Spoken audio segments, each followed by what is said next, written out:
Le bâtiment est devenu une cible privilégiée pour la contrefaçon au Bénin. La présence d'équipements contrefaits au Bénin représente en volume plusieurs milliards de francs CFA. Nous recevons M. Narcisse Justin Soglo pour nous apporter son éclairage sur cette problématique d'actualité. Bienvenue dans le magazine de l'immobilier.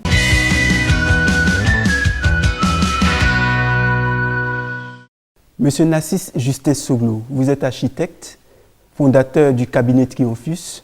Vous êtes également président de la commission développement des travaux et infrastructures à la Chambre de commerce et d'industrie du Bénin. Bonjour. Oui, bonjour, monsieur le journaliste. Comment définissez-vous la contrefaçon? Oui, la contrefaçon dans les BTP, c'est la reproduction ou l'imitation d'une œuvre, d'un brevet, tout en affirmant que c'est authentique, sans toutefois recueillir l'assentiment de l'auteur de l'œuvre. Est-ce une réalité au Bénin? Oui, bien sûr, c'est une réalité. On ne peut pas l'occulter.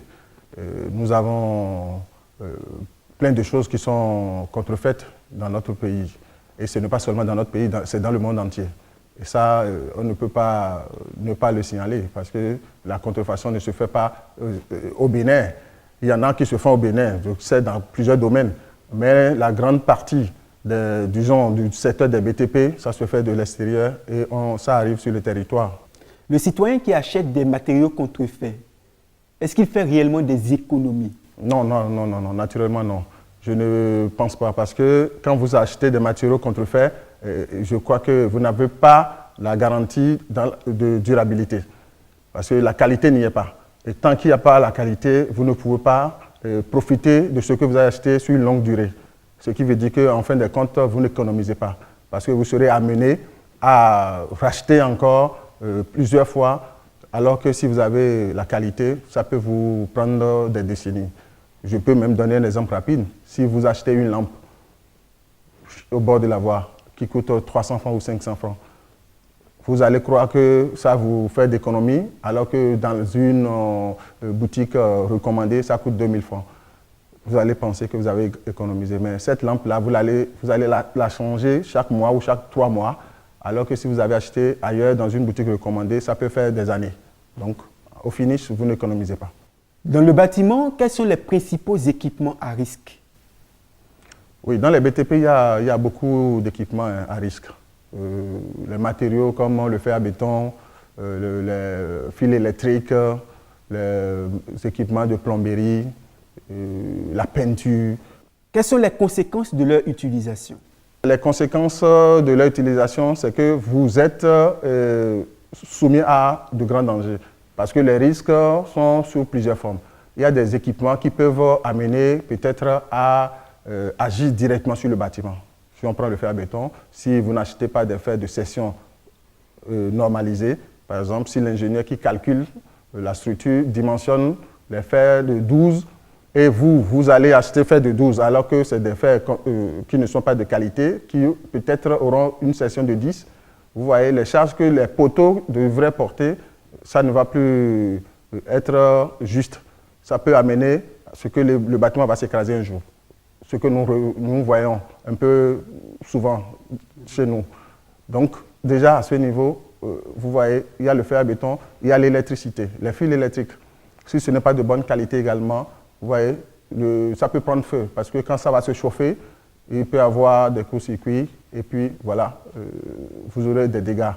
Au niveau de la plomberie également, si les équipements, les tuyauteries que vous avez mis dans le mur encastré, si ce n'est pas de qualité, ça peut se casser, l'eau peut s'infiltrer partout dans votre dalle, ça va vous amener à faire des casses, à reprendre certaines choses, ce qui va vous coûter un peu plus cher. Si vous ne vous entourez pas de professionnels aguerris, architectes, ingénieurs de divers ordres, c'est-à-dire ingénieurs en structure, en électricité, en plomberie, ainsi de suite, pour qu'ils vous conseillent de prendre la qualité qu'il faut, en vous aidant à détecter vraiment la qualité à travers des fiches techniques qui accompagnent réellement ces matériaux quand c'est fourni par des vendeurs qualifiés.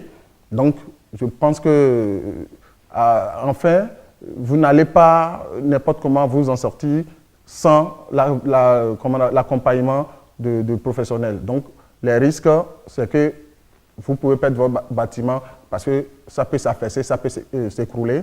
vous pouvez voir votre bâtiment brûler et vous pouvez avoir l'inondation chez vous sans qu'il y ait la pluie. Et il y a plusieurs autres aspects également. La peinture, par exemple, vous pouvez vous intoxiquer si vous prenez une peinture qui n'est pas de qualité. Donc, en respirant une mauvaise odeur, vous pouvez vous intoxiquer. Si vous prenez des tuiles avec l'amiante, vous pouvez vous intoxiquer. Donc, il y a plein de risques quand vous allez vers des matériaux qui ne sont pas de qualité. Gestion des biens immobiliers, transactions immobilières, achat, vente, location, conseil et expertise. Armag Immobilier, boulevard Saint-Michel, Rôle des Arts, Cotonou, Bénin. Armag Immobilier, leader de l'immobilier au Bénin.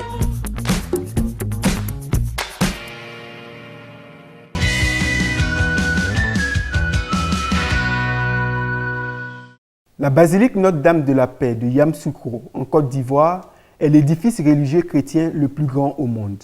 Construit en 1983, il se compose de jardins symétriques de style français, inspirés des jardins de Versailles. La coupole est une structure tridimensionnelle, faite de 7000 barres d'acier galvanisées. Cette basilique possède la plus grande surface de vitraux au monde, plus de 7363 mètres carrés. Son coût global est de plus de 40 milliards de francs CFA.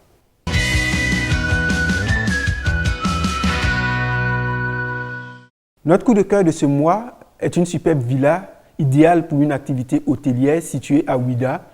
Elle se compose de 8 pièces, dont 7 chambres avec salle d'eau, un immense bureau, sa terrasse couverte et son garage pouvant abriter plusieurs véhicules lui donnent un coût global de 260 millions de francs CFA. Ainsi s'achève ce numéro du magazine de l'immobilier. Nous vous donnons rendez-vous le mois prochain pour un prochain numéro qui portera sur Porto Novo, Ville verte.